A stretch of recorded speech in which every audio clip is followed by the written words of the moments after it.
A lot of you are probably familiar with the acronym EFL, or English as a Foreign Language. Some of you probably have heard as well about the acronym ESL, English as a Second Language.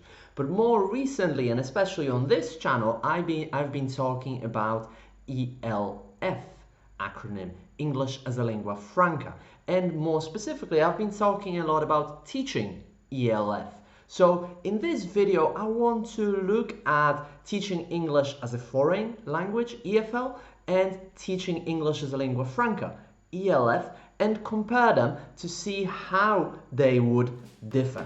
So if you're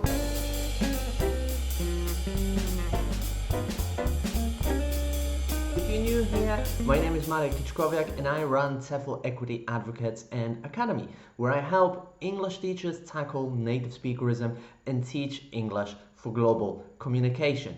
If you're enjoying this video, then consider giving it a like and also maybe hit that subscribe and that little bell button so you don't miss any of my future videos. So what is the difference between teaching EFL, English as a foreign language, and teaching ELF, English as a lingua franca? Let's perhaps start with the first term, teaching EFL, and look at some of the most typical assumptions that I think a lot of us have when it comes to teaching English, and more specifically, teaching English as a foreign language. So, what are some of the characteristics of teaching English as a foreign language?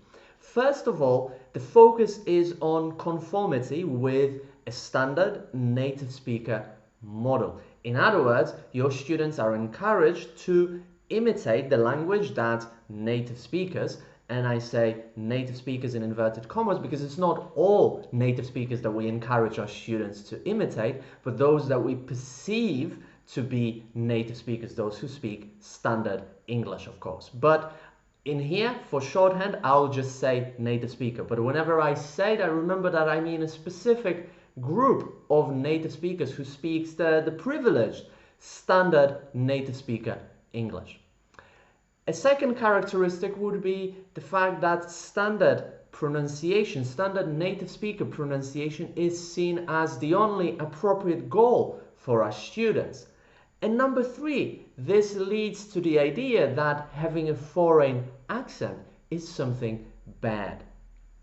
As a result, historically, in many of the published materials, there has been a rather narrow range of native speaker voices. And again, those native speakers that appeared in course books were predominantly standard native speaker voices from different countries perceived as native speaking countries, and obviously those perceived as non-native speakers appear much less.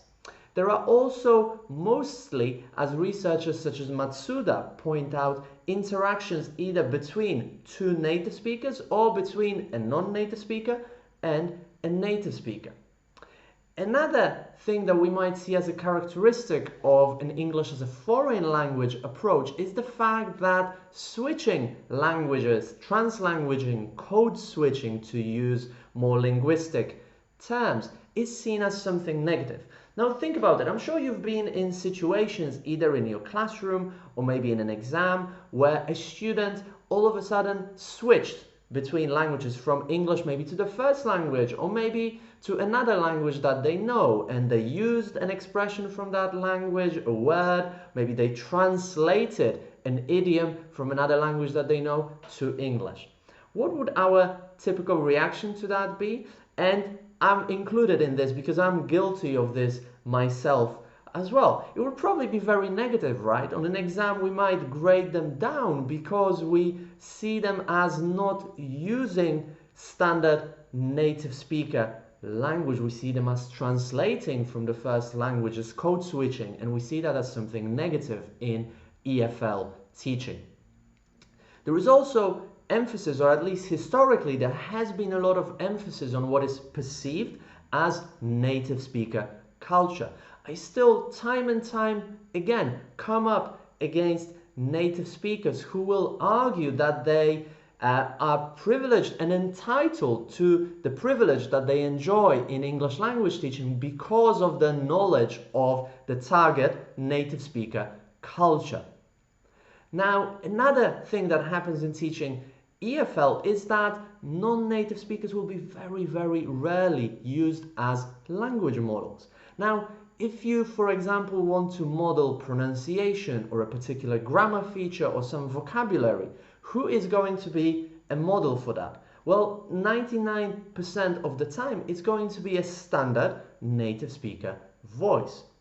And of course, there is very little discussion of the global spread of English and its implications for teaching and learning English. And there is very little discussion as well of native speakerism and its impact on English language teaching. So to sum up, the EFL approach to teaching English in many of its assumptions and core beliefs and practices is very native speakerist, and I would argue that it serves to further perpetuate native speakerism, or this idea that those perceived as native speakers are superior not only linguistically but also pedagogically. So let's now look at the other option, which is teaching ELF, teaching English as a lingua franca, and let's zoom in on some of its characteristics and how it might differ from teaching EFL, English as a foreign language. So there are some fundamental differences between teaching EFL and teaching ELF. Some of them are, for example, focusing on intelligibility and the ability to communicate the message appropriately in international context, rather than focusing on conformity with standard native speaker models. Instead of having standard native speaker pronunciation as the only goal that our students should aspire to, we focus on intelligibility in international context. In other words, on clear pronunciation in international context and being easy to understand to a wide variety of people. Also, you would want to use a very wide variety of non-native speakers, or those perceived as non-native speakers, in your recording. So you would basically want to examine and do a needs analysis with your students to find out who they are going to be using English with. And just bearing the numbers in mind that there are probably 4 or 5 times as many non-native speakers as there are native speakers, the chances are that your students are much more likely to interact with other non-native speakers than they are with those perceived as native speakers. And you really need to reflect that in your materials. What you also want to do when you teach ELF is to have a lot of genuine interactions between people from different countries in which those perceived as native speakers are in a minority. And again, this simply reflects the reality of the English language. Those who speak it as the first language constitute perhaps 20% of all people who use English. Another really important difference with teaching EFL is that when we teach ELF, or English as a lingua franca, rather than emphasize the target culture of those perceived as native speakers, we want to emphasize intercultural communicative skills. In other words, we want to help students be able to navigate the way in between a myriad of different peoples, cultures, and first languages, all of whom use English to communicate. One last aspect that I think is vital as well when teaching ELF rather than when teaching English as a foreign language is to use non-native speakers as models of the language. This can involve being models of pronunciation, and I've done another video about how you can use non-native speakers as valid models of pronunciation, and the link is right below this video.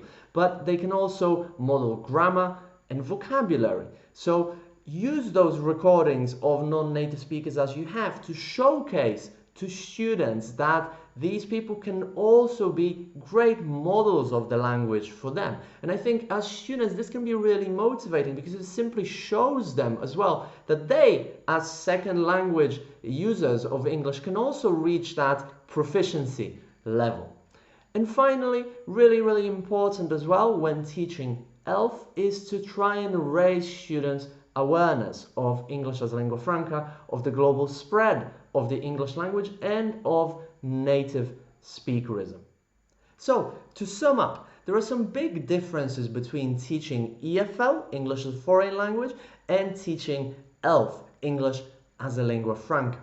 If I could summarize them in sort of one sentence, the main difference is that the native speaker, or those perceived as native speakers, are no longer at the center. The language is no longer seen as the only default standard that all students should aspire to imitate. But on the other hand, what's emphasized is the global nature of the English language and the fact that most people who use it are non-native speakers. As a result, the language that we want to help our students use should be language that is easy to understand in international context. If you enjoyed this video, don't forget to hit the subscribe button and that little bell button as well, so you don't miss any of my future videos. And if you really want to dive in deeper to teaching English as a lingua franca and learn how you can help students communicate more effectively in international context, then consider joining TEFL Equity Academy, where I have several courses, teacher training courses, that will show you exactly how to teach English as a lingua franca and tackle native speakerism.